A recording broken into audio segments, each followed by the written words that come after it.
Oi, pessoal, bom dia, tudo bem? Bom dia, boa semana, né? Vamos começar hoje uma semana, então, bons estudos para vocês, para nós, boas leituras.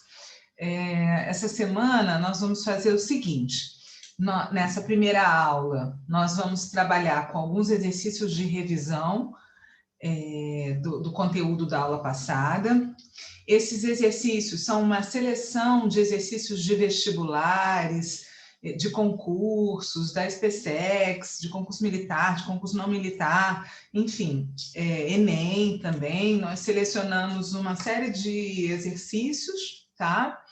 Para fazer com vocês e para vocês perceberem se vocês compreenderam o que nós conversamos na aula passada. Tá? Na aula passada não, na semana passada, tá bom? É isso que a gente vai fazer na aula de hoje. E nas duas próximas aulas da semana, nós vamos voltar às gerações românticas, né? Na semana passada nós trabalhamos com a primeira geração romântica, essa semana nós vamos trabalhar com os exercícios de revisão e depois com a segunda e com a terceira gerações da poesia romântica, tá certo? Se vocês tiverem alguma dúvida, por favor, entrem em contato, eu estou à disposição de vocês e fico aqui sempre querendo conversar no chat, tá bem? Espero que vocês estejam gostando do romantismo. Por enquanto, nós trabalhamos já com os capítulos 10 e 11.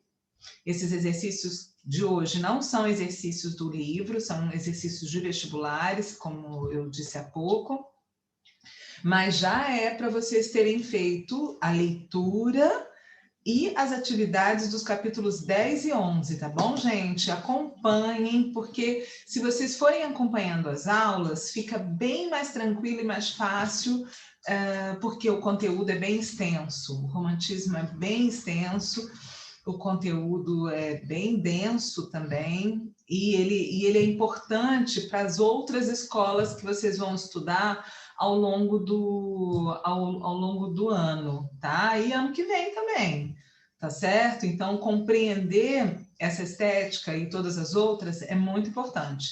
Não deixem acumular. Uma outra questão que eu queria falar para vocês é o seguinte, na última aula, eu me estendi muito, né? Eu passei muito, eu queria pedir desculpas por isso, eu me estendi muito, eu fui muito além do tempo. Na verdade, eu tive dois problemas. Um que eu esqueci de ativar o cronômetro, e aí eu me perdi mesmo no tempo, tá? E outro era a vontade de trabalhar com vocês alguns textos muito canônicos e muito significativos da primeira geração romântica. E eu queria ler aqueles textos, eu até me apressei para ler, mas eu queria mesmo era ler devagarzinho, trabalhar tudo com vocês da primeira geração romântica, os textos mais representativos, mais canônicos, tá? E para que vocês possam ler outros, inclusive, e compreender bem a primeira geração romântica. Então, eu queria pedir uma coisa para vocês. Caso vocês não tenham assistido a aula até o final, e eu compreendo, né, porque foi muito extensa, a hora que vocês tiverem um tempinho, e também porque tinha outra aula em seguida, a hora que vocês tiverem um tempinho, assistam novamente, ou assistam só o finalzinho da aula, em que eu analiso textos de Gonçalves Dias, tanto textos épicos, né, se eu não me engano, eu analiso um texto épico, e 2 líricos, né? Não deixa de dar uma olhadinha naquela análise, não, tá bem? Vai ajudar.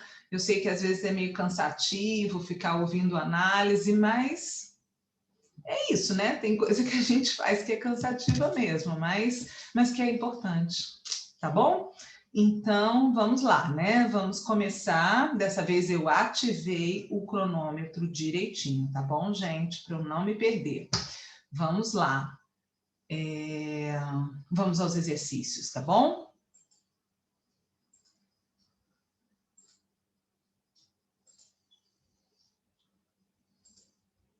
Nós vamos fazer o seguinte, nós vamos ler as questões, eu vou dar um tempinho para vocês responderem, e em seguida eu apresento a resposta e explico a resposta correta, tá certo?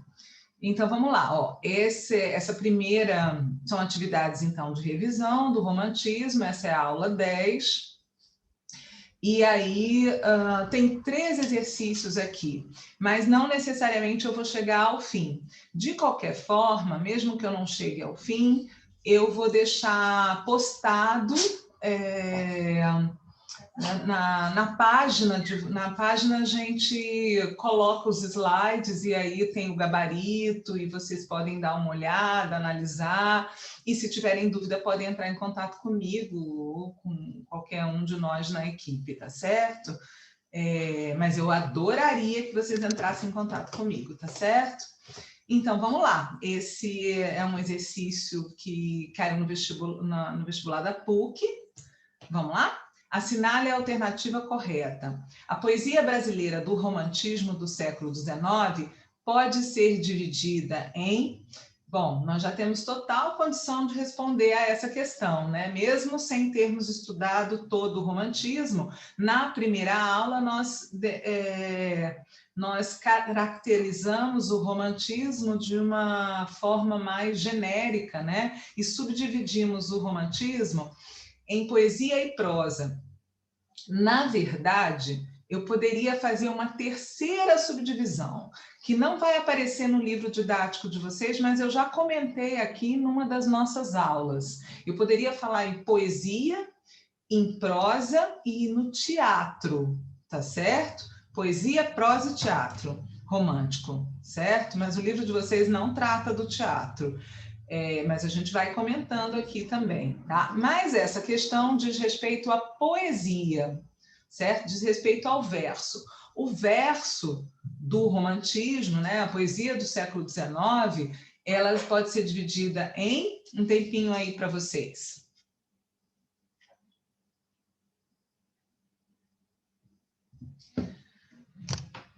Acho que já deu, né? Posso responder? Ó, em 3 fases, né? A poesia da natureza e indianista, que é a primeira geração romântica, a poesia individualista, que é a segunda geração romântica, e individualista e subjetiva, que é a segunda geração romântica. Essa geração, ela também é chamada de ultrarromantismo, certo? Porque é um romantismo ainda mais intenso, mais exagerado. Quando nós chegarmos lá, vocês vão perceber por quê. E a poesia liberal e social, que é a poesia da terceira geração romântica, que é chamada também de condoreirismo, tá certo? Condoreirismo. Condoreirismo em alusão ao pássaro condor. Por que em alusão ao pássaro condor? O condor é um pássaro que voa alto, muito alto, é o pássaro dos Alpes, tá? Então, essa ideia de que sai de uma perspectiva individualista, intimista, egocêntrica da segunda geração romântica para uma perspectiva mais da coletividade, do social, né? Vai coincidir aí com toda a luta pela libertação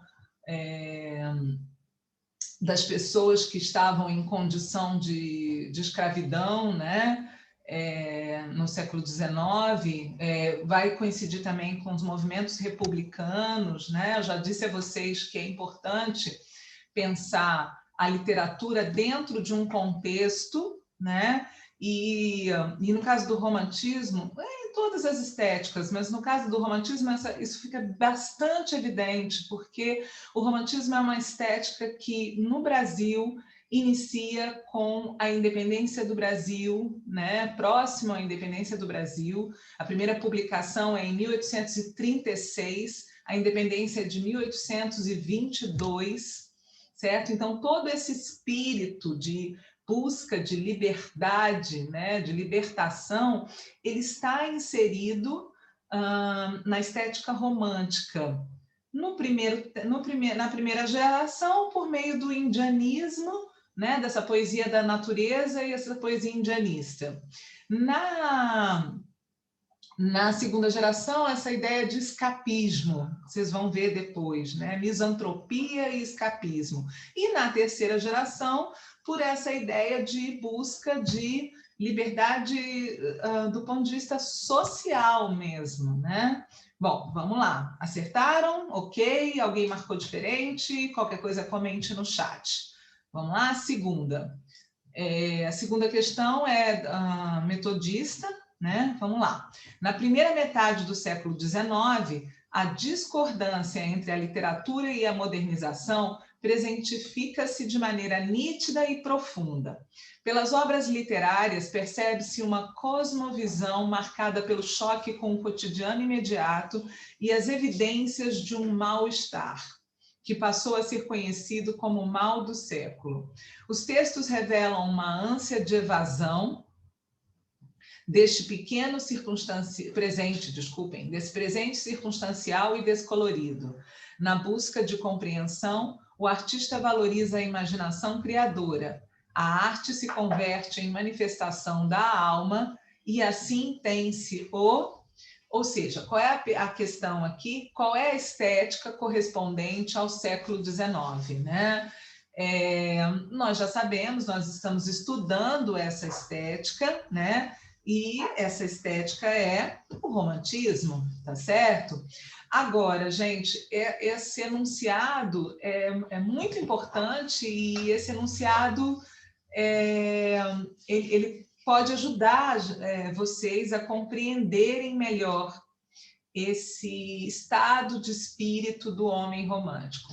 Além dessa perspectiva nacionalista, essa perspectiva de busca de liberdade, faz parte da linguagem romântica essa perspectiva de evasão. Como assim evasão? Evasão, fuga da realidade.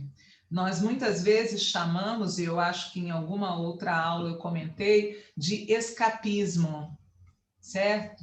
É escapar do presente, é escapar da realidade, escapar da luz, simbolicamente falando, né?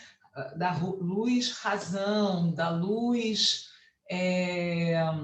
vigília, né? Porque o romantismo é a estética do sonho, não é da vigília, é da noite, do sonho, ou seja, do onírico, do plano onírico, do sentimento, da emoção, não da razão, do conflito, né? Então, esse enunciado ele fala bastante sobre essa estética, tá bom? Continuando. Sim, poderíamos confundir com barroco? Poderíamos confundir com barroco. Poderíamos confundir com simbolismo? Poderíamos confundir com simbolismo. Só que, por que poderíamos confundir? Porque tanto o simbolismo quanto o barroco, aqui nessas estéticas que estão arroladas aqui, simbolismo e barroco e romantismo são estéticas que pertencem àquela corrente artística chamada pelo Nietzsche de dionisíaca. Então, são correntes que cultuam o sentimento, a emoção, a religiosidade, o sonho, nega a perspectiva do equilíbrio, né? Está muito mais para o conflito, conflito existencial, dualidades, dilemas humanos, muito mais para isso do que para a racionalidade e o equilíbrio de correntes apolíneas, tá certo? Mas por que eu não confundo? Certo? Né? Quer dizer, agora eu não confundo mesmo, né, gente? Porque eu estou estudando isso, nós estamos estudando o romantismo, então não confundiríamos. Mas, digamos, já estudei todas as escolas, por que eu não confundiria? Porque o barroco não é uma estética do século XIX, lembram-se? Lembram-se do contexto histórico do barroco, é a Contra-Reforma, pensando em termos de Europa, ou seja, é século XVII, tá?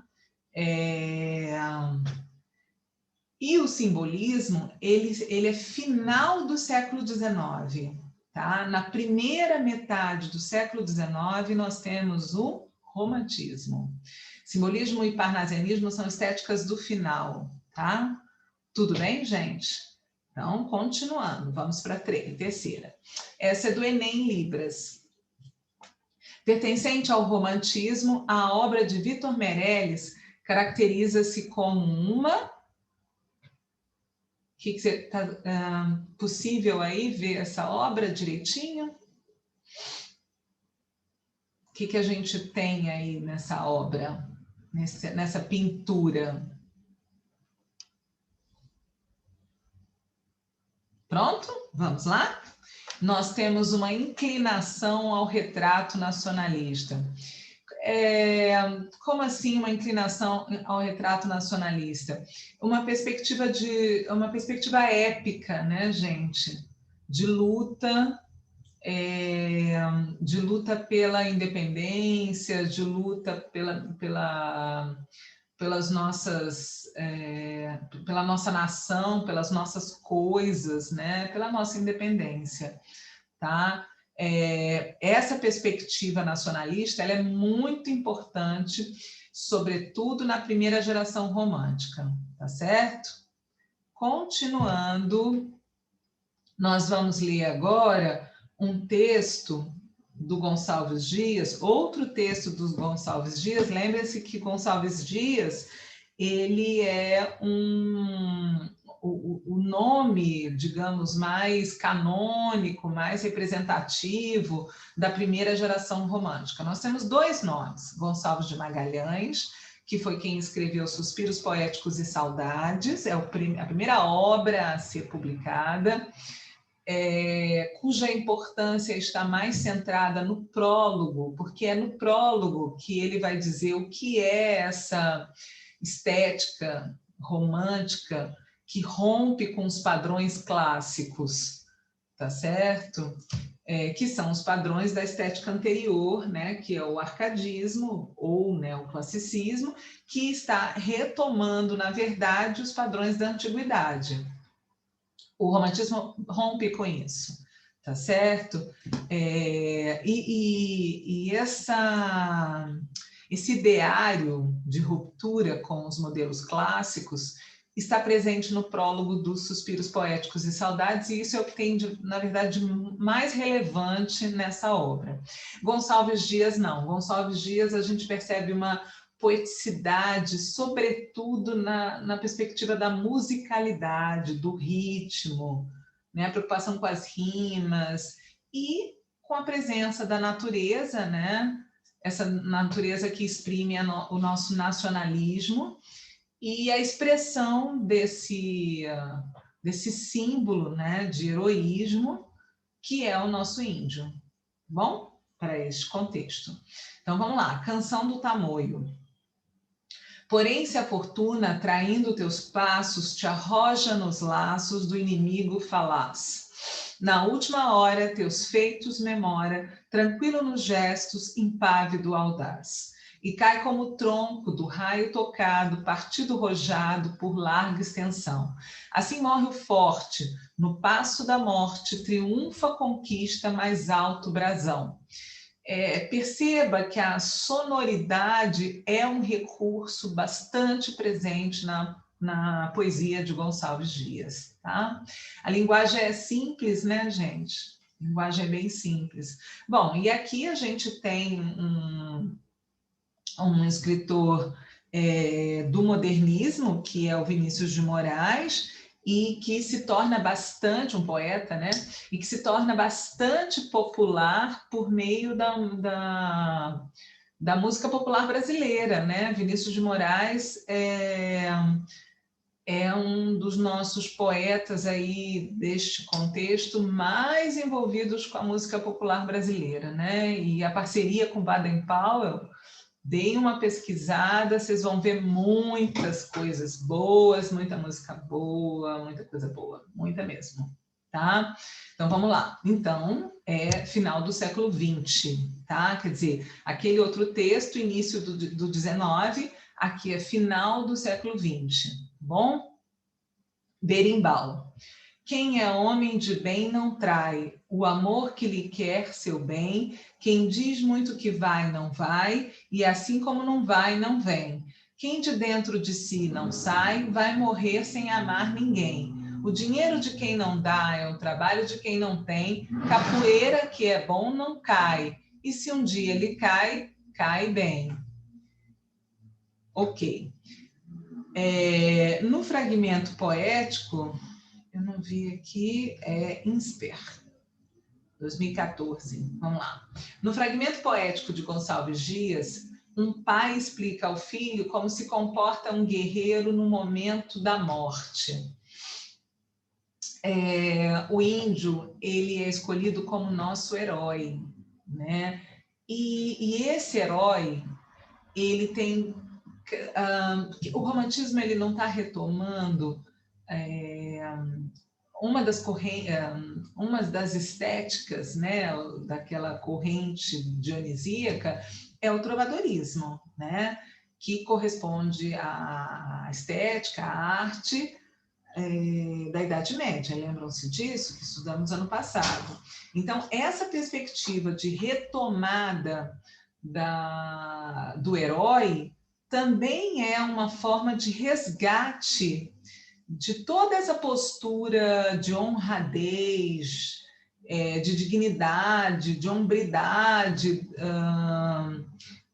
da Idade Média, né? Essa ideia da honra, né? Do cavaleiro medieval, que luta em nome de Deus, em nome, né, sempre de motivos maiores, digamos assim, né? Bom, vamos lá. Então, essa perspectiva do medievalismo, o medievalismo do romantismo, para nós brasileiros, está também presente no indianismo, certo? Bom, então continuando. Esse conselho demonstra que os românticos viam os índios. Um minutinho aí para vocês, marcado aqui no meu cronômetro. Vamos lá, um minutinho. O que vocês acham? Esse conselho demonstra que os românticos viam índio. Como que os românticos viam os índios?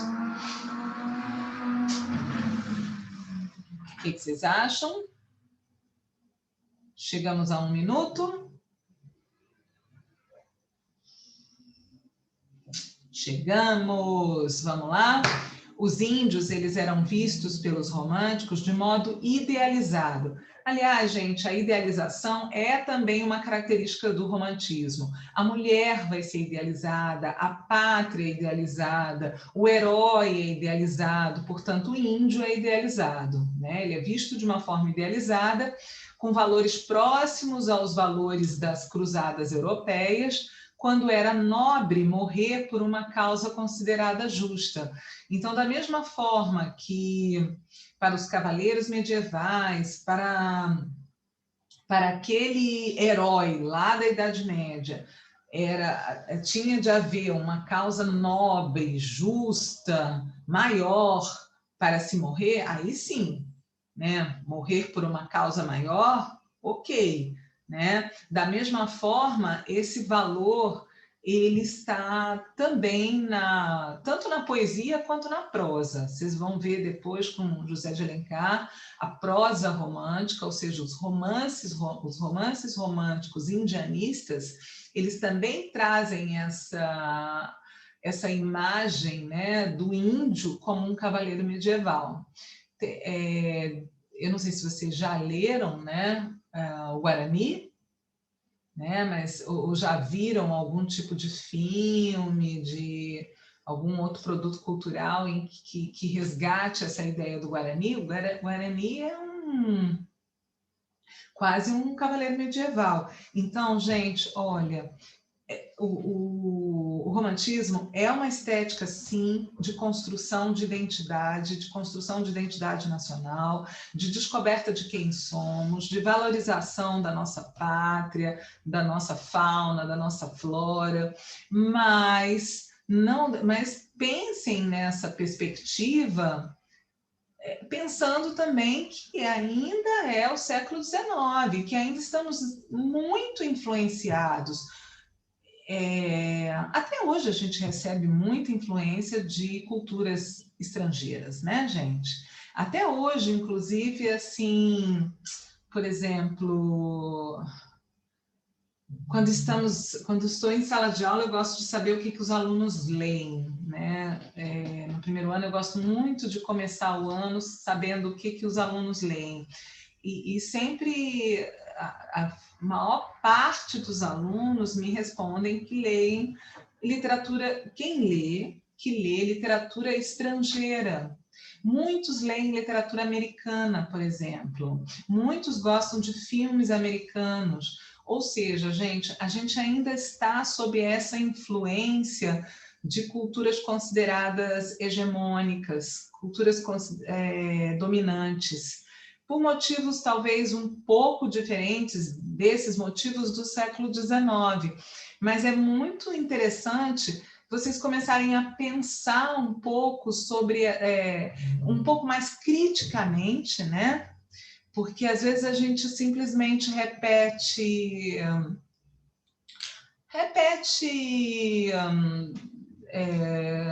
frases como porque a literatura brasileira não é boa, o cinema brasileiro não é bom. Nossa, nós temos produções excelentes, nós temos obras maravilhosas, pintores que são destaque no mundo inteiro, obras cinematográficas no Brasil que são destaque no mundo inteiro. Agora mesmo, né, com Bacurau fazendo um sucesso danado no mundo inteiro. Então, assim, mas o que acontece, né? Então, é bom olhar com mais criticidade, né? E aí eu não estou falando de gosto, tá, gente? Simplesmente, né? Mas de uma crítica mais relacionada mesmo ao conhecimento das obras, né? Conhecer as obras e pensar sobre isso, tá certo? Então, se hoje a gente ainda sofre tanta influência nesses produtos culturais, imagina nessa época. O que vocês acham? Né? Então, a presença do herói europeu, ela, mesmo nós que estivéssemos escolhendo como nosso herói o índio, né, como um símbolo nacional, e é de fato, né, no século XIX, um símbolo nacional, porque representa toda a nossa cultura nativa, originária, né, a nossa natureza, enfim, mesmo com todas essas representações, a literatura acaba ainda trazendo essa perspectiva bastante ligada ainda à Europa, né? Nessa época, a Europa. Hoje, muita influência americana, né, gente? Bom, continua. Ainda bem que há, assim, muita influência americana, mas hoje a gente já recebe também influência de outros países, né? Acho que a maioria lê e assiste mais a filmes americanos, mas a gente já tem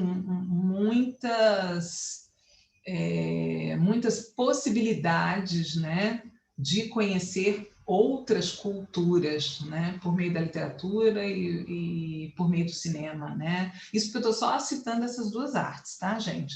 Mas vamos lá, continuando. Outros versos aí de Gonçalves Dias. Para vocês terem uma ideia de como que Gonçalves Dias aparece nos vestibulares e nos concursos, tá? Muito provavelmente, se aparecer poesia romântica, primeira geração, vai ser Gonçalves Dias, gente, porque ele realmente se destaca. E muitas vezes, vocês vão observar aí nas questões, muitas vezes fazendo relação com a contemporaneidade, porque o nacionalismo também é um tema hoje. O nacionalismo também é um tema no modernismo, só que de forma diferenciada, né? Não é esse nacionalismo do romantismo que é um nacionalismo ufanista, tá certo? Esse aqui é ufanista.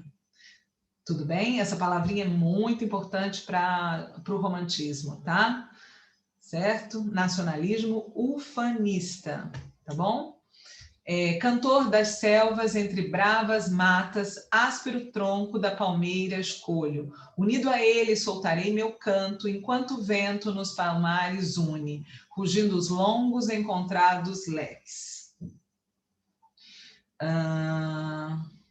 Os versos acima, não li o enunciado, né? Os versos acima de Os Timbiras, de Gonçalves Dias, apresentam características da primeira geração romântica. Que características são essas? Um tempinho aí para vocês, tá? E enquanto eu fico de olho aqui no tempo.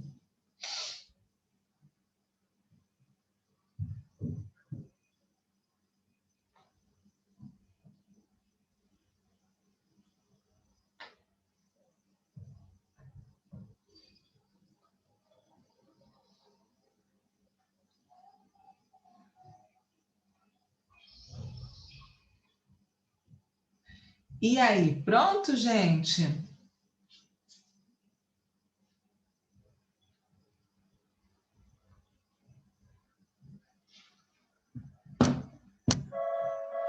Vamos lá? Então, qual seria a resposta? Apego ao equilíbrio na forma de expressão, presença do nacionalismo pela temática indianista e pela valorização da natureza brasileira. Tem um telefone tocando, eu vou desligar, gente.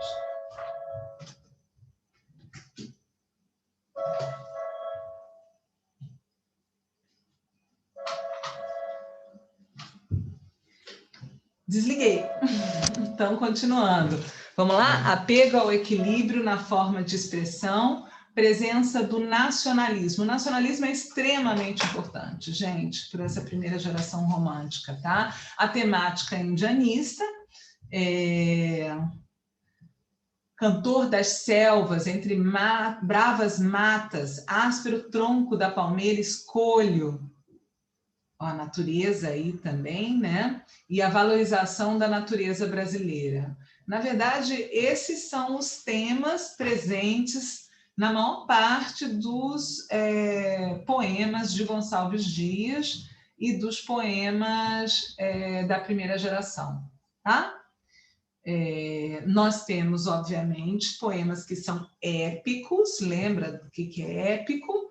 Né? O gênero épico gira em torno do herói, e o gênero lírico, né, que exalta uma subjetividade de um eu que trata das suas emoções, dos seus sentimentos. Mas, de uma forma geral, essas são as temáticas. Uma outra temática que aparece também, e acho que não apareceu ainda nos poemas que nós já lemos, nos trechinhos, é a questão da religiosidade. Religiosidade também. Então, vamos lá. A natureza nessa estrofe de Gonçalves Dias. Então, o que representa aí a natureza, né? Vamos ler essa estrofe? Do tamarindo a flor abriu-se há pouco, já solta o bogari mais doce aroma, como prece de amor, como estas preces, no silêncio da noite o bosque exala. Aí a gente colocou aí o que significa, né, tamarindo, o que é o tamarindo, o que é o bogari, só para vocês conhecerem, que, aliás, esse vocabulário ele aparece em outros poemas também, tá? Então é bom a gente ir conhecendo o vocabulário. Então, mais um minutinho aí.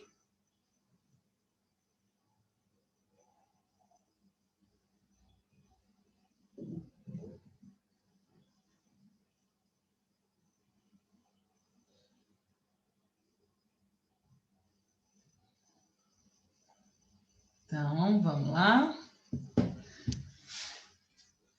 Expressa sentimentos amorosos. Do tamarindo a flor abriu-se há pouco, já solta o bogari mais doce aroma, como prece de amor, como estas preces, no silêncio da noite o bosque exala. Lembra que a gente falou, desde a primeira aula sobre o romantismo, que no romantismo a natureza ela não é simples cenário? Né? A natureza aqui ela não é cenográfica, a natureza aqui ela exprime estado de espírito. Tá? Então, quando fala do tamarindo, quando fala do bogari, que exala aroma doce. Aliás, isso é uma sinestesia, né, gente? Aroma e doce, está misturando sentidos, é uma imagem belíssima, né? Solta doce aroma, está misturando cheiro, né, e sabor, né? São duas sensações juntas, isso intensifica as sensações, né, no poema. E para falar de amor, está falando, ó, como prece de amor, tá certo? Então, é a presença aí do gênero lírico, né? Expressa sentimentos amorosos. Mas, então, observe que a própria natureza, ela está sendo... É ela quem está veiculando, né, esse estado de espírito. É ela quem está falando o que o eu lírico fala, aliás, ela que exprime o que o eu lírico sente. Então, não é uma natureza cenográfica, como no arcadismo, que a natureza no arcadismo, na estética anterior, ela é pano de fundo. Aqui, não. Aqui, no romantismo, ela vai expressar estados da alma, certo? Vamos para frente. Do Ita agora, gente. Assinale a alternativa que caracteriza o romantismo. Vamos lá? Qual é dessas alternativas a que caracteriza o romantismo? Se tiverem alguma dúvida, falem, tá? Aí no chat, que eu procuro responder para vocês, tá bom? Eu estou sempre acompanhando vocês aqui, bem? E aí, qual é a alternativa que caracteriza o romantismo? Posso? Valorização do eu, né?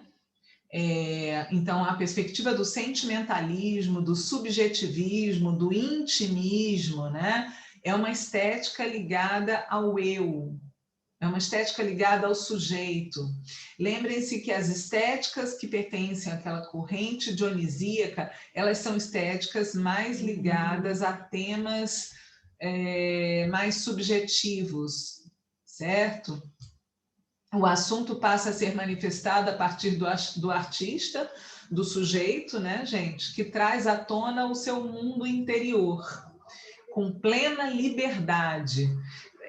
Gente, é importante essa ideia da liberdade no romantismo, muito importante. E aí, olha só, importante tanto do ponto de vista político, e aí pense em todo o contexto do século XIX, tanto para o Brasil quanto para o mundo ocidental, né? Essa questão da liberdade, mas pense também do ponto de vista artístico. Por quê? Porque a estética anterior ela é presa a modelos. Lembre-se de que as estéticas dessa perspectiva apolínea, que é o arcadismo, né? O classicismo, a antiguidade, são estéticas miméticas. O que elas fazem? Elas mimetizam, elas copiam, elas estão ligadas a padrões, a modelos clássicos. O romantismo rompe com isso. Então, a palavra liberdade aqui, ela é muito importante, tá? Ela exprime todo um estado de alma e um estado, obviamente, político também, tá certo, gente? Gente, agora eu falo assim, estado político, mas é importante pensar que não estamos falando de um ser humano do século XXI, que somos nós. Estamos falando de um ser humano que está lá no século, de um homem e de uma mulher que estão no século XIX, tá? Então é muito importante fazer sempre essa viagem no tempo mesmo, né, para não criarmos assim preconceitos, entendem? Tá? Porque é óbvio que não é igual ao que as conquistas e ao que nós hoje julgamos. Igual não é. Pode ter a mesma temática, a mesma valorização, mas é sempre importante pensar as questões no seu contexto, tá? Compreender o contexto, tudo bem?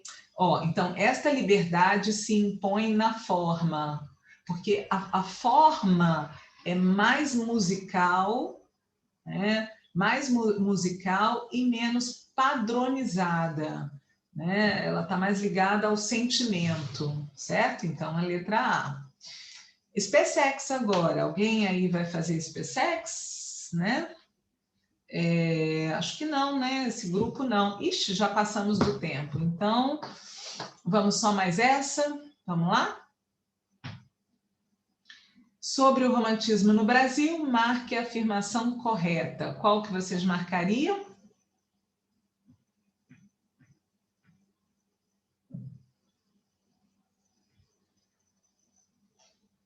A resposta correta é também a letra A. A arte romântica pôs fim a uma tradição clássica de 3 séculos e dá início a uma nova etapa na literatura, voltada aos assuntos contemporâneos, efervescência social e política, esperança e paixão, luta e revolução, e ao cotidiano do homem burguês. Procurei se lembrar que numa das aulas aqui da semana passada, né, eu citei a Revolução Francesa como um marco histórico para o mundo ocidental, né? E com a Revolução Francesa a gente tem a ascensão da burguesia. Então, à medida que nós formos estudando o romantismo, vocês vão perceber que os valores presentes na estética romântica são, sobretudo, os valores burgueses. E isso é muito importante de perceber. É uma estética nacionalista, é uma estética intimista, é uma estética condoreira na poesia, né? E resumindo aí as 3 gerações, mas ela é uma estética permeada pelos valores burgueses que já nascem lá no arcadismo. Só para finalizar, eu não sei se vocês se lembram do poema Marília de Dirceu. Eu li várias vezes para vocês um trechinho em que ele fala, o Dirceu, que ele é muito orgulhoso do seu sítio, né? Ele é muito orgulhoso de ter o seu sítio e produzir a sua própria pimenta, ter o seu próprio gado, de ser dono do seu sítio. Então, você já tem aí um conceito de propriedade, né? E um valor, ele quer conquistar Marília ele já traz para ela um valor que é muito importante, que é o da propriedade, para toda essa perspectiva que se abre com a Revolução Francesa, o capitalismo, a ascensão da burguesia, né? Ele já mostra ali, isso é arcadismo, gente, é lá atrás. E ele já está mostrando aí esse ideário, né? De, olha, que orgulho que eu tenho o meu próprio sítio, ele é meu. Certo? Pessoal, muito querido, eu vou acabar para não ficar novamente falando e passando do horário, tá bom? Um beijo grande para vocês, a gente se encontra amanhã novamente e essas questões estarão no nosso bloco sobre o romantismo, na sequência didática 2, tá bom? Eu vou deixar essas questões todas, fizemos até a 8ª, são 13, façam até o final, corrijam, tem o gabarito e qualquer dúvida podem me procurar, tá bem? Um beijo grande para vocês e a gente se encontra amanhã, tá bom?